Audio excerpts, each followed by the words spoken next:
All right, I guess I'm live. Woohoo. So, hello everyone. My name is Jason. I'm a channeler, and I'm coming on for a daily dose of hope. Daily dose of hope, day 93.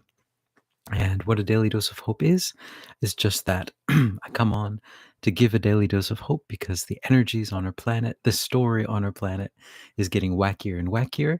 Yeah. So, let's begin. Yes, I was guided to do this, and the way these daily doses of hope go is that I first start out with some things that are on my mind, that are in the air, and then we go into a channeling, and then I do a pocket of peace, which is a guided meditation. So, nice to meet you, and nice to see you again. And so today, what I'd like to talk about is just I'm going to tell a story about something that happened and talk about the stories that are happening and something that my guides told me this morning. Okay. So, first of all, the story. When I was in like 17 or 18, um, Philip Glass and Allen Ginsberg.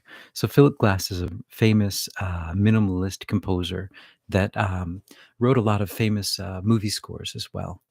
Um, and from the 50s and 60s, and I was a huge fan of him as well.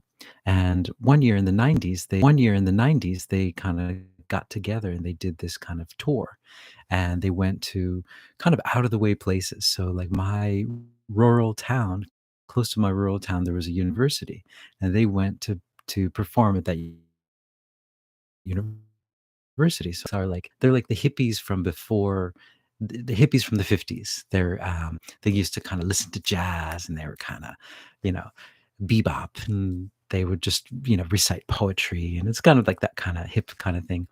And but Allen Ginsberg has this famous poem called Howl.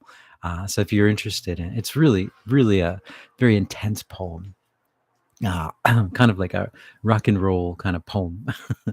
And but anyway, so they got together, and I went to see them, and they had wine and cheese afterwards. And so I was like, wine and cheese, whoa, So being what, 17 or 18, you're like, yeah, free wine, free cheese. Woohoo. Um, so I kind of was a little bit tipsy, so I was kind of waiting outside with my friend before we went home. They were sitting in the back seat, or Philip Glass was in the front seat. Allen Ginsberg was in the back, and Allen Ginsberg rolled the window down. I think I told this story. I'm not sure, but anyway, he rolled the window down, and at that time they didn't have the push button windows. You had to roll it down. So he rolled the window down, and he kind of peered out. And he's kind of like a bearded old man, and he came out and he said, "What's your mind, boy?" And I was like, "Oh," and I said the first thing that was on my mind. He said, "That's not good enough." And the car pulled off. And that was my experience with Allen Ginsberg. And so I like that idea, though. What's your mind, right? Where is your mind? What's your mind? Where is your mind at this moment? Where are you? Are you here with your body? Or are you somewhere else? Like I find that I spend a lot of my time at a beach somewhere. So, but it's always important to know where you are. It's not, there's no judgment in it, but just, where are you? Are you spending most of your time in your life, or are you spending most of your life in the future, in the past? And so, just like Allen Ginsberg said, "Where's your mind, boy?" So, anyway, I wish I had a video of that. That was good. Um, the other thing I wanted to talk about is my guides were talking about. So what's going on now is we are kind of wrapping up the end of. So we are kind of at the end of a big phase of our history on this planet. And so what we're doing now is we're kind of tying up loose ends, is what they told me. So on a microcosmic scale and a macrocosmic scale, micro and macro level, we're tying up loose ends. So even in our lives, we're doing all these different things just to tie up the loose ends, just to, and I guess if you think about it as a story, we are kind of, it's that final part of the story where all of the storylines kind of interweave in a really natural and wonderful way, and everything kind of resolves. So we're approaching the resolve part of the story. And what's is that? Yeah, I can't remember the denouement. I don't know the pronunciation, but yeah, it's a tying up of loose ends. That's basically what we're at. And so, because I was thinking like about the things that are going on at this moment in my world and in my life, like I kind of wonder, well, why am I doing this thing right now? And this feels, what's the point of this thing or this thing or that thing, whatever it is I'm doing in my life? And they say, you're tying up loose ends. So this is a beautiful way to kind of a graceful way to kind of resolve a lot of different things. So that's what this is about. And that's, I guess, what this transition period is about. We're trying to have a very graceful transition into a new energy. And so all of the loose ends need to be tied up. All of the storylines need to be kind of neatly resolved in order to move to the next place. And many people need to understand the story. What's the story? And that leads me to the next part is that yesterday in the last part of our daily dose of hope, I talked about the stories that are going on in our media and our news and all around us. And so, as this is, just for example, in my life, this little things that I'm doing, also in your lives and also in the whole big picture of the earth. And so there are many stories that are going around, and it's really important with these stories to not get emotionally involved with them because there's so much more to the stories. This is a like a interdimensional. We're watching something that is quite interdimensional, multidimensional, and so all of these stories are kind of weaving together, and all of these dimensions that we've been living in, we've been participating in, are kind of closing into one dimension. And so there are many, many different stories running at the same time. So it's important not to be deceived, to think one way or the other, but just to be able to look back, take a step back, and see it as the amazing story it is. Look what a time we're living in. We're living in a time that there will be, this is the time for history books. This is going to be written about in the history books. The time that we've been living through, these 3 years of craziness and the craziness that we're going through now, the wackiness. We're going through the few years of wackiness, the transition period. But this will be written about in the history books where we are living history at this moment. So with that in mind, it's always important just to take a step back because when you're in the thick of the history, you don't really understand all of the moving parts.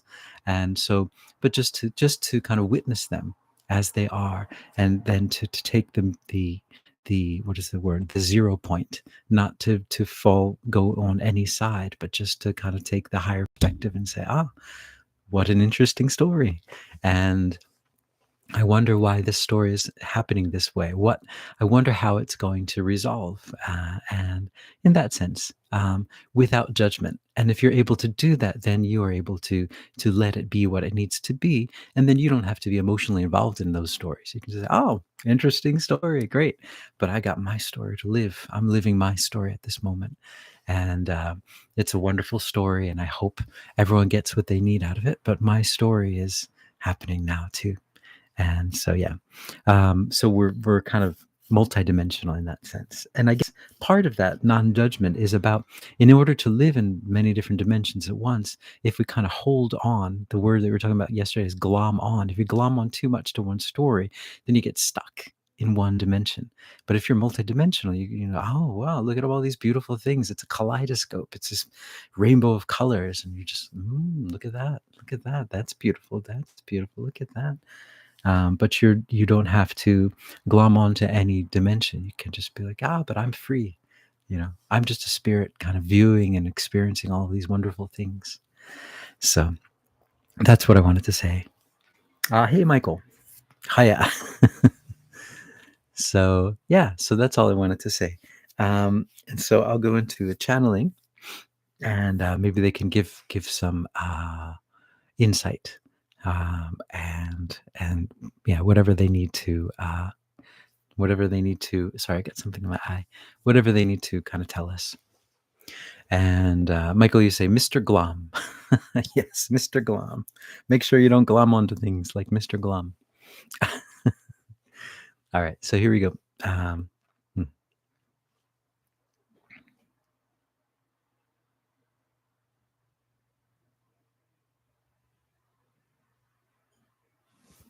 Greetings, we are that one that you know of as Michael, and we are here to bring the message of love and also to bring the message of energy.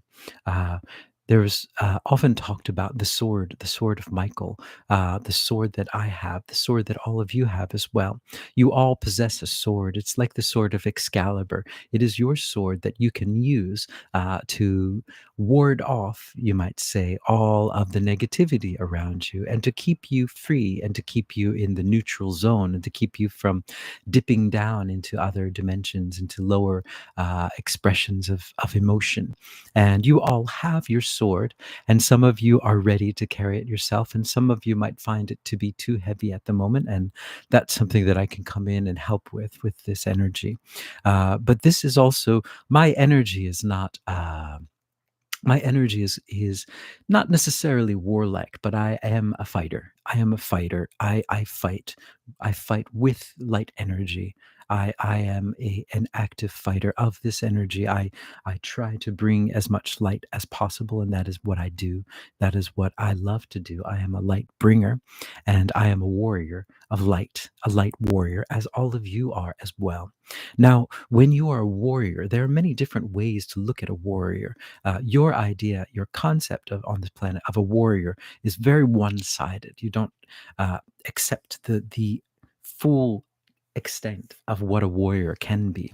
You are light warriors. You are carrying your light into dark areas, and you are standing strong. You're standing strong in areas where there is darkness, and you are not backing away. And that is a warrior. That is what a warrior does. A warrior does not incite fighting, doesn't have to fight. A warrior stands in their power. A warrior stands in their light, and you stand in these dark places with your light, and you don't back down. You say, this is the light. I have the light. I bring the light. I have a sword of light, and this can cut through any of those dark shadows. It can light up all of the dark shadows. You can even look at your sword like a giant flashlight. It's up to you how you want to see it, a giant lightsaber, as this being might want to see it as.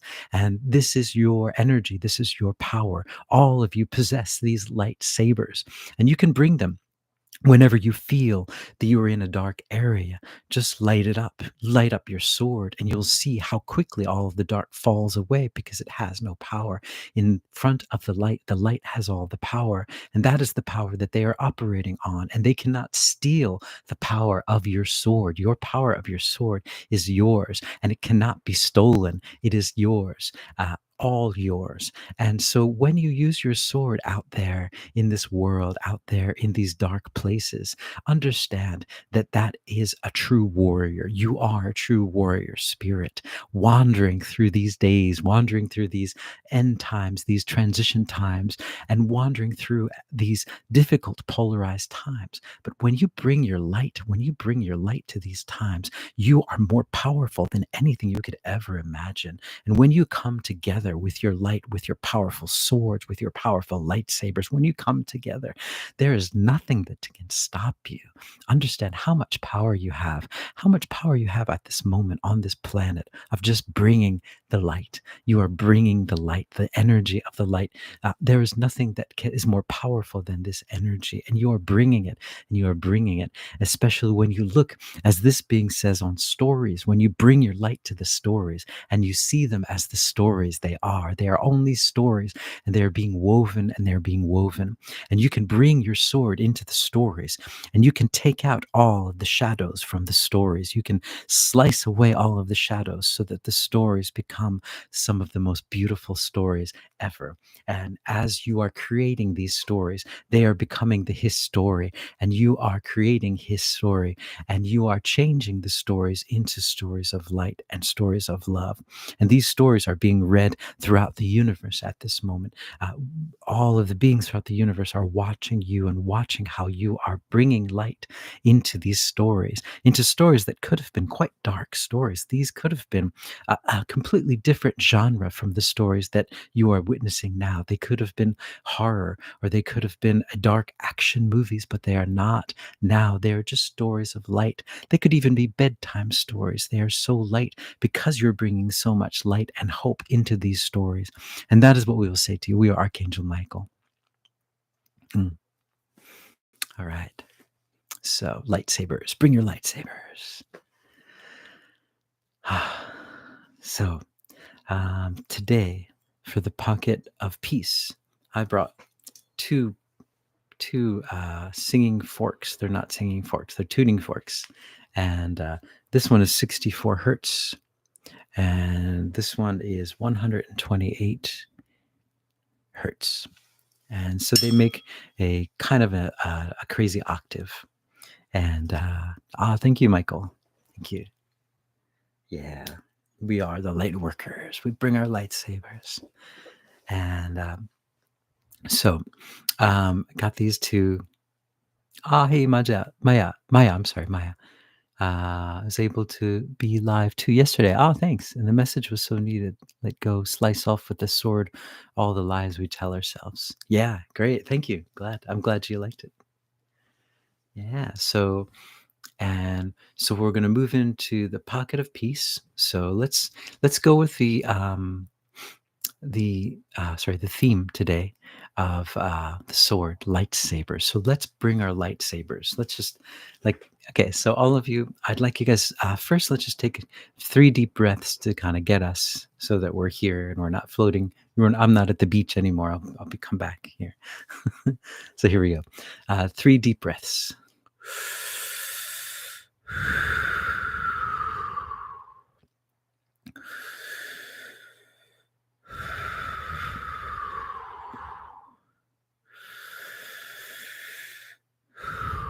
All right. So, all right. So let's imagine now that we're surrounded by the mist of unconditional love. And it's just surrounding us, and it's such a peaceful feeling. And it just takes away all of the stuff that we are holding on to, all the negativity, all the pain, everything just washes away with this light, with this energy.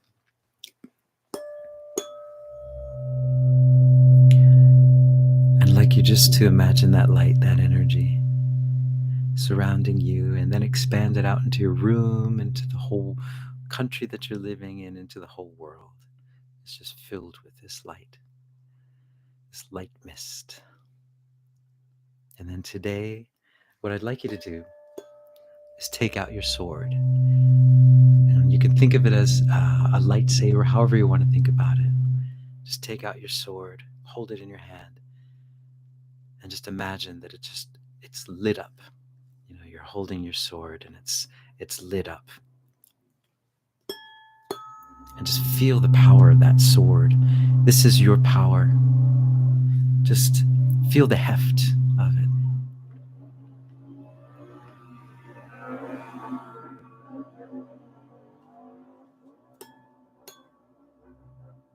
Now just imagine you just swinging the sword around. Imagine it just cutting off all of the things, all of the attachments, everything that is holding you back. Just imagine just cutting it away, just cutting it away. Yeah. And then just good. Now just imagine you just getting bigger. Imagine that you're getting really, really big. You're getting as big as the earth is. And you're just standing almost bigger than the earth. And you have your sword there. And now just imagine the light of that sword just going out. Just hold it in front of you and just imagine that light just spreading throughout the whole earth. This powerful energy of light. This is the warrior energy of light. You're not fighting. You're just standing in your truth. You're standing in your power. There's no need to fight. You just have your light. That's all you need. So just imagine that. And you're standing there, and then you're cutting away all of the darkness, all of the lack of hope. You're bringing hope into all of the stories. That light is finding all the nooks and the crevices all throughout the world where there's darkness. And it's just flooding it with light. You're just flooding it with light. Just imagine that light. It's so powerful. It just lights up everything. And it gives everything hope. And it makes all the shadows go away. And everything has to be seen in this bright light. Nothing is hidden anymore. Everything is revealed. And all of the darkness that is revealed, you transmute it. You transmute it and you send it back to God. There's no reason to judge it. Just send it back to God. Transmute it. Let God handle all of that. That's not our job to judge or to do anything with it. Just let it go. Just see it there, see it for what it is, and let it go. Let God handle all of that energy. We are here just as warriors, shining our light into the world, shining our light into all of the shadows, so that there's no more shadows. There's only light and there's only truth. And that is our power. We are standing in our power. And I'd like you just to imagine that this sword that you have, you can pull it out whenever you need it. If you're riding on a train somewhere, if you're stuck in traffic somewhere, if you're in a supermarket, if you're at the bank, if you're at the post office, wherever it is you are, you can pull out your sword in your mind and cut away all of the negativity, all of the attachments. And the people around you might not even notice what you're doing, but they might notice the change in energy. This is a superpower. All right. So, all right. So that's the Pocket of Peace for May 31st, 2024. I hope you guys are all hopeful. Thanks, Michael and Maya, for joining in, and Judy. And yeah, just hold your sword, be in your power, in your energy, in your truth, and just shine your light out just by being you, just by being who you are. Yeah. I love that idea. Sometimes I do take out my sword on the train. I mean, in my mind, I'm not moving around, but I just take it out and I'm just in my mind. I'm just going through this kind of like samurai film or something like that. And I'm just kind of cutting away all of the negativity and just letting the light come in. And it's a very, thank you. Michael, you say strong activation. Thank you. Yeah. Yeah. So please, whenever you need it, it's yours. These pockets of peace are for you. So I hope you, Michael, you said, I felt it move through my throat chakra. Yeah, yeah. I think it moves through wherever it is that you need to cut through energy. Made me yawn. Now that I see that, I'm going to start yawning. Oh. I've noticed that, of course, yawning is very catchy. It's very, what's the word? It's like a virus. like, but I've noticed sometimes, if on TV I see a cat yawning, I'll catch it. It'll, make me yawn as well. So, power of the yawn. Um, yeah, I guess there's a Japanese word. It's called morai naki, and I've always asked a lot of people about it, and they never really explain it. I think it's just something that's really understood, that there's no need to explain it. But morai means to receive, and naki means to cry. So morai naki, so you're receiving, I think, like downloading someone else's emotion. Morai naki. There's a lot of songs that use that. And so I think, in a sense, that we are all connected. So, like, not just yawning, but when you see someone who is sad, you connect with that sadness, and you can actually resonate with it. You can feel it. And when you see someone that's really, really happy, you can resonate with that. And it's really, really powerful stuff. I mean, even over through video, we can still resonate like that. So very powerful stuff. Yeah, catchy. It's very catchy. So, well, anyway, guys, thank you very much for joining in. I hope you guys are hopeful, and yeah, just lightsabers. Michael, oh, your music does that for me. Makes you yawn. I'm just kidding. Um, so yeah, no, thank you very much, though. I really appreciate it. Michael, by the way, I like your song that you put up on the Facebook page. That's really cool. Very very original, interesting lyrics too. Very cool stuff. Yeah. So thank you guys very much for listening in, and yeah, I hope you're hopeful, and I'll see you guys hopefully tomorrow if all works well. Okay, ciao.